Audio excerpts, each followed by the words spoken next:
en fonction de nos actes, ce sera l'état de notre cœur. Si on répète les péchés, finalement, on n'aura plus le cœur saint qui nous dirige et qui va réaliser la différence entre le mal et le bien. Par contre, si on va se repentir, si on va toujours retrouver un refuge auprès d'Allah, subhanahu wa ta'ala, demander le pardon, Allah va effacer et on retrouvera la bonne santé de notre cœur. Et Allah nous demande de ne pas suivre le chemin de celui qui a été aveuglé par les péchés qu'il a commis.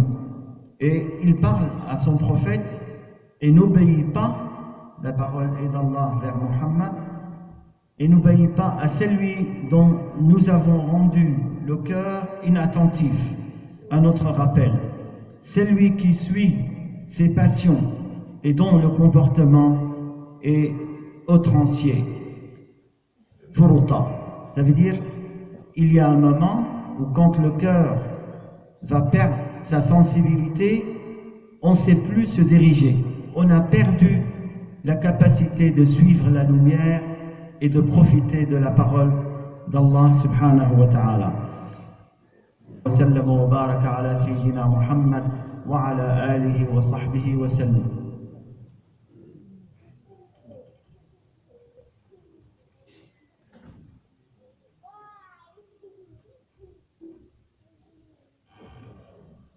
الحمد لله رب العالمين وصلى الله وسلم وبارك على سيدنا محمد وعلى آله وصحبه وسلم أجمعين.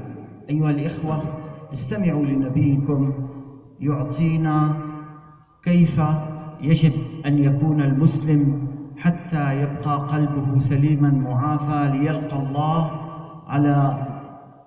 بقلب سليم. صلى الله عليه وسلم, en répondant à une demande, un homme simple est venu pour lui demander au prophète: conseillez-moi, je veux quelque chose qui est pratique, qui est simple.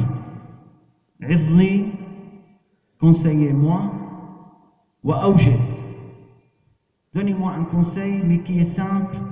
Et le prophète sallallahu alayhi wa sallam lui demande trois choses. Écoutez-moi mes frères, parce que c'est finalement là où on va retrouver comment garder nos cœurs purs, comment éviter finalement les voies de Shaitan. Le prophète lui dit: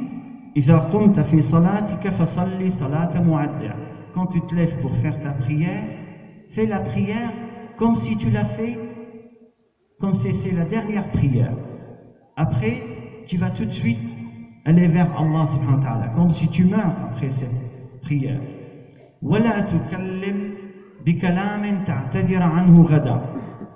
Et ne prononce jamais une parole que tu seras obligé de t'excuser un jour après.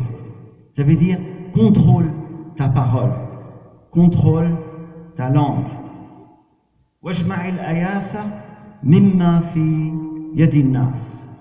Et désespère de ce que les gens possèdent. C'est-à-dire, apprends à ne pas dépendre des humains. Apprends à être indépendant. Apprends à garder que les liens avec Allah subhanahu wa ta'ala. Et diminue de ta dépendance envers les autres. Allah nous demande dans le Coran, il y a beaucoup d'ayats qui incitent l'être humain à réfléchir sur le bienfait d'Allah qu'il a créé dans l'état le plus parfait. Et c'est pour répondre à ces sentiments, il va remercier le Créateur. وربنا أيها الإخوة يقول لنا في القرآن العظيم: يا أيها الناس قد جاءتكم موعظة من ربكم وشفاء. Nous montre qu'on doit l'invoquer, qu'on doit se rappeler de lui. Allah nous demande dans le ayat: Ya ayyuhan nas qad ja'atkum maw'izatun min rabbikum wa shifa. Ô gens, une exhortation vous est venue de votre Seigneur et une guérison de ce qui est dans les poitrines.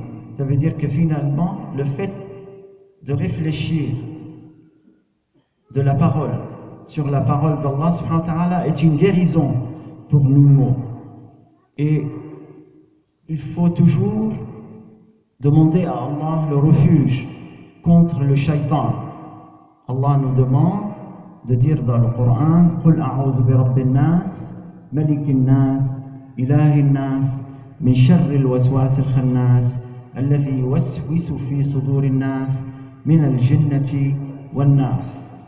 نسأل المولى عز وجل أن يحسن سليمه وأن نلقاه وهو راض عنا. اللهم ارحمنا فأنت بنا راحم، ولا تعذبنا فأنت علينا قادر، ودبر لنا يا مولانا فإنا لا نحسن التدبير.